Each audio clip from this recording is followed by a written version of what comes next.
جب کسی بچے کے ساتھ ابھی اس دنیا میں کسی نے اسکول میں پرابلم ہو گیا ہے، کسی محلے میں کسی نے ڈانٹ دیا، مار پیٹ بڑھ گئی ہے، تو کون جاتا ہے ڈنڈے سوٹیاں لے کے؟ گھر والے جاتے ہیں نا۔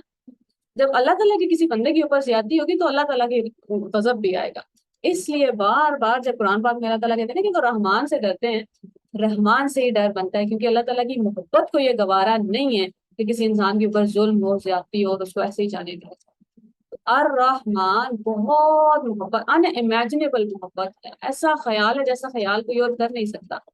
ایسی حفاظت ہے جیسی حفاظت کوئی اور کر نہیں سکتا۔ پوری دنیا کو اللہ تعالیٰ نے لا سکھا دیے کہ یہ والی زیادتی نہیں ہو سکتی اب انسان کے ساتھ۔ سورہ کا جو سٹارٹ ہے وہ صرف انٹروڈکشن پہ ہوا ہے۔ اب ہم اس پوری سورہ کو دیکھیں گے رحمان کی نظر سے کہ اللہ تعالیٰ بہت مہربان ہے، بڑی محبت کر رہے ہیں انسان سے۔ اور ماشاءاللہ مزے کی بات یہ ہے کہ یہ سورہ نازل ہو رہی ہے ایک ایسے ٹائم پہ جب مسلمان جو مکہ کے لوگ ہیں، اللہ تعالیٰ نے سمجھا سمجھا کے 10 طرح سے قرآن پاک کا جو میسج ہے نا، وہ آپ 4 لائنوں میں لکھ سکتے ہیں اللہ تعالیٰ انسان سے کیا چاہتے ہیں۔ اللہ تعالیٰ پہ ایمان، ایک خدا پہ ایمان، آخرت پہ ایمان، اور یہ کچھ رولز ہیں جس میں نہ آپ نے اپنے آپ کو نقصان پہنچا سکتے ہیں، نہ دوسری دنیا کو نقصان پہنچا سکتے ہیں۔ تو کوئی آپ سے بھی زیادہ محبت کرتا ہے، اس لیے اس کو خیال ہے کہ شراب نہیں پینی، تمہارے لیے نقصان ہے۔ کوئی آپ سے بھی زیادہ محبت کرتا ہے، اس لیے اس نے کہا ہے اپنے آپ کو بھی اذیت نہیں دے سکتے، باڈی پہ کٹس نہیں لگا سکتے، جلا نہیں سکتے، اپنے آپ کو تکلیف نہیں دے سکتے، اپنی جان بھی نہیں لے سکتے، وہ جان تمہاری ہے ہی نہیں، میں نے دی ہے، میری امانت ہے، امانت کے طور پہ استعمال کرو، مجھے واپس کرنی ہے۔ اور باڈی کو استعمال کرو ویسے جیسے میں نے اجازت دی ہے، دائرے میں رہ کے اپنے آپ کو بھی نقصان نہیں پہنچا سکتے آپ۔ تو کوئی ایسی محبت کرتا ہے آپ سے، اور وہ اللہ تعالیٰ 13 سال بعد، کم از کم 12-13 سال ہو گئے ہیں مکہ کے لوگوں کو سمجھاتے سمجھاتے، اب جب وہ عذاب کا مطالبہ کریں، پچھلی سورہ سٹارٹ ہوتی ہے اقتربت الساعۃ وانشق القمر، قیامت نزدیک آ گئی ہے جب کہ چاند کے 2 ٹکڑے ہو گئے۔ تو اللہ تعالیٰ کہہ رہے ہیں کہ میں نے تو ان کو چاند کے 2 ٹکڑے کر کے دکھا دیے، یہ نہیں مان رہے۔ وَإِن يَرَوْا آيَةً يُعْرِضُوا، اگر ہم ان کو زمین آسمان کا ہر ایک معجزہ بھی دکھا دیں گے، وَيَقُولُوا سِحْرٌ مُسْتَمِرٌ، وہ کہیں گے یہ تو مسلسل کیا جانے والا جادو ہے۔ کہیں اور اللہ تعالیٰ کہتے ہیں یہ لوگ کہیں گے ہماری آنکھوں نے شراب پی لی ہے، ہماری آنکھیں نشے میں، اس لیے ہمیں یہ سب دکھ رہا ہے، کہ دیکھ کے بھی نہیں مانیں گے۔ وہاں سے سورہ سٹارٹ ہوتی ہے، اور پھر اللہ تعالیٰ قوم عاد کا قصہ سناتے ہیں کہ میں نے کیسے وہ برباد ہو گئے ہیں، اور پھر اس کے بعد آیت آتی ہے وَلَقَدْ يَسَّرْنَا الْقُرْآنَ لِلذِّكْرِ فَهَلْ مِن مُدَّكِرٍ، ہم نے قرآن کو یاد دہانی کے لیے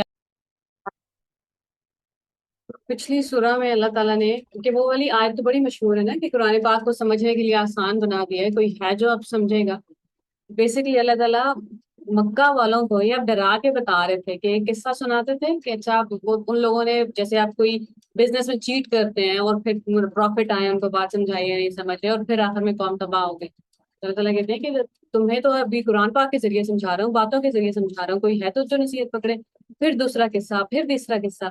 اور سورہ ختم اتنی خوبصورت طرح ہوتی ہے، ان المتقین فی جنات و نہر، بے شک متقی لوگ جنت میں ہوں گے، باغوں میں ہوں گے اور نہروں میں ہوں گے، فی مقعد صدق عند ملیک مقتدر،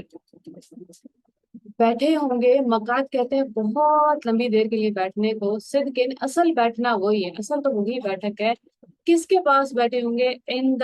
ملیک، مالک کے پاس، وہ جو تمام پر قدرت اور اختیار رکھتا ہے، مقتدر، جو پوری دنیا پہ اقتدار رکھتا ہے، قدر قسمت کے فیصلے کرتا ہے۔ ابھی ہم دیکھیں گے سورہ رحمان کی جو سیکنڈ ہاف ہے، وہاں سے آگے جنت کی ڈسکرپشن شروع ہو جاتی ہے، اور سورہ واقعہ بھی بالکل پیئرڈ ہے سورہ رحمان کے ساتھ، وہاں بھی جنت کی بہت بڑی ڈسکرپشن ہے۔ لیکن سورہ قمر کی یہ 2 آیتیں، سورہ رحمان اور سورہ واقعہ کی ساری آیتوں پہ بھاری کہ اللہ تعالیٰ سے ملاقات کس سے زیادہ بڑا کیا انعام ہو جائے گا کسی کے لیے، اور اس کے فوراً بعد سورہ سٹارٹ ہوتی ہے الرحمن، بڑی محبت سے، بڑے پیار سے پیدا کیا ہے جس نے وہ حفاظت کرنا جانتا ہے۔ کوئی ایک لمحے کے لیے کوئی دنیا میں انسان اپنے آپ کو اکیلا محسوس نہ کرے، اسے یہ نہ لگے کہ میں یہاں چھوڑ دیا گیا ہوں، یہ دیار غیر میں اکیلا ہوں، کہ اللہ یہ آپ نے مجھے کس کے حوالے کر دیا ہے؟ حوالے نہیں کیا۔ مالک یوم الدین جو سورہ فاتحہ میں ہے نا، بہت بڑی تسلی بھی ہے کہ ایک دن آئے گا، میں نے ایک ایک سے حساب لے لینا ہے، ہر اس زیادتی کا جو اس نے کی۔ اس سورہ کے بالکل سینٹر میں اور سورہ واقعہ کے سینٹر میں بھی عذاب کی آیتیں ہیں، سزا کی آیتیں، اور کبھی کبھی لوگوں کو سمجھ نہیں آتی کہ رحمان سے شروع ہو کے سزا کیوں ہے، کیونکہ وہ رحمان ہے اس لیے سزا دے گا۔ اگر اللہ تعالیٰ کو محبت نہ ہوتی نا انسان سے تو آپ کریں کسی کا بھی قتل، آپ کریں کسی کی بھی عزت داغ، کسی سے بھی بدتمیزی سے بات کریں، کسی کا بھی دل دکھائیں، چلو جی سارے ہی معاف ہیں، آ جاؤ جنت میں۔ اگر اللہ تعالیٰ کو محبت نہ ہوتی تو سارے ہی معاف تھے۔ محبت کا تقاضا ہے کہ انصاف کیا جائے، محبت کا تقاضا ہے کہ جس کے ساتھ زیادتی ہوئی ہے اس کا بدلہ لیا جائے، اور اسی محبت کی وجہ سے اللہ تعالیٰ پھر لیں گے بدلہ لوگوں سے۔ جس دن ہمیں یہ محبت اپنے بارے میں سمجھ آ گئی نا، اس دن ہمیں دوسرے باقی دنیا کے بارے میں بھی سمجھ آ جائے گی کہ نہیں، اب ہر ایک انسان سے اللہ تعالیٰ کو اتنی محبت ہے، اب میں نے بھی باؤنڈریز کراس نہیں کرنی۔ اس لیے سورہ رحمان کے بالکل سینٹر میں سزا ہے، کیونکہ رحم کا تقاضا ہے کہ آپ انصاف ہوگا، رحم کا تقاضا ہے کہ بدلہ لیا جائے۔ آپ جس سے آپ محبت کرتے ہیں اس کو یوں ہی تو نہیں چھوڑ دیتے، اللہ تعالیٰ نے بھی کسی انسان کو ایسے ہی نہیں چھوڑ دیا۔ تو اللہ تعالیٰ کرے کہ ہمارا اللہ تعالیٰ سے ہماری جان پہچان بنی رہے، ہر دوسرے دن، ہر مہینے بعد، صبح دوپہر شام اللہ تعالیٰ تو ہمیں اپنا آپ پھر سے انٹروڈیوس کرا رہے ہیں۔ الحمدللہ رب العالمین سورہ فاتحہ کیوں پڑھتے ہیں ہم نماز میں ریگولرلی؟ کہ اللہ تعالیٰ سے دوبارہ سے تعارف ہو جائے کہ وہ جس سے پیدا کیا بڑی محبت کرتا ہے۔ الرحمن الرحیم، بسم اللہ تو ہم ہر کام سے پہلے پڑھتے ہیں نا، بار بار یاد ہے بسم اللہ، اللہ کے نام کے ساتھ شروع،